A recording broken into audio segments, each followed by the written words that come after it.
একদিন এক নৌকার মালিক সে ভাবলো নৌকাটাকে সুন্দর করে রং করবে। সেই জন্য সে পাড়ে দাঁড় করিয়ে রেখে নৌকার রং করানোর জন্য মিস্ত্রি খুঁজতে লাগলো।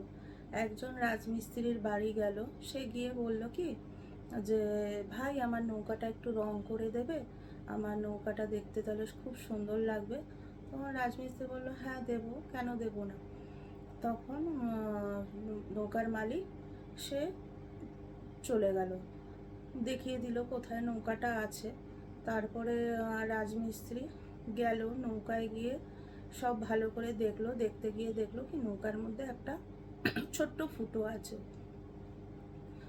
ওই ছোট্ট ফুটোটা আগে সুন্দরভাবে সারাই করলো, করে নিয়ে তারপরে নৌকাটাকে সুন্দর করে রং করে রেখে মিস্ত্রি যথারীতি বাড়িতে চলে এলো।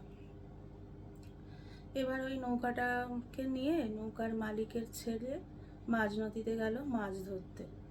তখন নৌকার মালিকের মনে পড়ল, আরে আমি তো মিস্ত্রিকে বলতে ভুলেই গেছিলাম যে আমার ওই নৌকায় একটা ফুটো আছে, ফুটোটাকে একটুখানি ঠিক করে সারিয়ে সারিয়ে তারপরে তুমি রং করো। এবার আমার ছেলে মাঝগঙ্গায় চলে গেছে, কি হবে কি হবে। মালিক তো ভেবে অস্থির, সে পাড়ে বসে আছে। দিন চলে গেল, রাত হলো।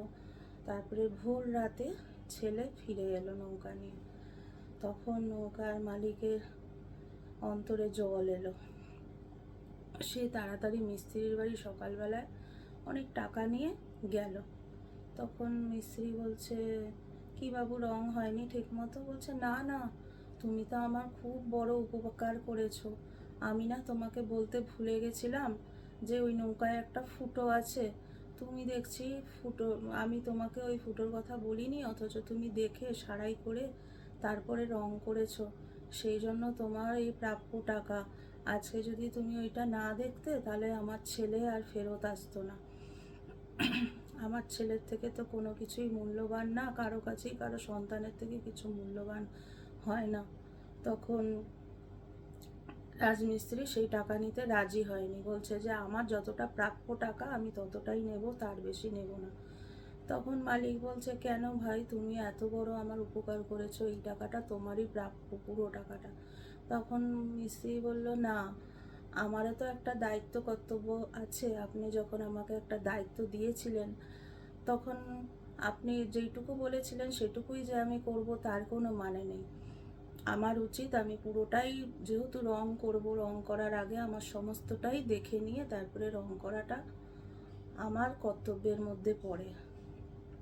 তো আমরা এর থেকে কি শিখলাম, যে প্রত্যেকটা মানুষই আমরা দায়িত্ব কর্তব্য এড়িয়ে চলতে পারি না। সবারই একটা দায়িত্ব কর্তব্য আছে, সবাই সেটা বলুক আর না বানুক, আমরা মানুষ, আমাদের কিন্তু প্রত্যেকেরই দায়িত্ব কর্তব্য পালন করা উচিত।